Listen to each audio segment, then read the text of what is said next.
Asthma ist eine chronische Entzündungsreaktion der Lunge, die dann zu den typischen Symptomen führt, wie Atemnot, wie übermäßige Schleimproduktion.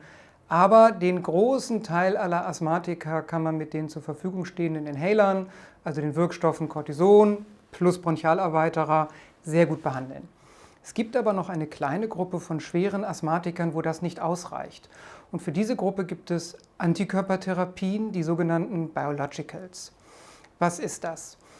Die Antikörpertherapien funktionieren ganz ähnlich zu den Antikörpern, die auch der Körper selbst bei Infektionen bilden würde. Das heißt, wenn wir einen Virusinfekt kriegen, produziert unser Körper Antikörper, die den Virus inaktivieren sollen. Und auch das gleiche Prinzip haben auch die Biologicals in der Asthmatherapie. Bei der chronischen Asthmaentzündung spielen viele Zellen und Botenstoffe eine Rolle. Das ist so eine ganze Kaskade, die da im Körper abläuft. Die Entzündung entsteht und wird aufrechterhalten. Die Aufgabe der Antikörper, der Biologicals, ist es nun, in diese Kaskade einzugreifen, bestimmte Botenstoffe zu blockieren, bestimmte Zellen zu blockieren und damit die Entzündungsreaktion zu reduzieren. Weil das so eine spezielle Therapie ist, passt nicht jedes Biological zu jedem Patienten.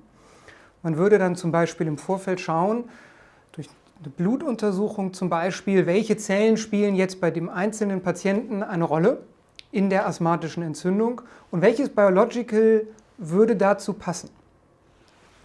Generell muss man sagen, die Biological sind einerseits sehr teuer und andererseits haben sie auch mehr Nebenwirkungen als die etablierten Inhaler.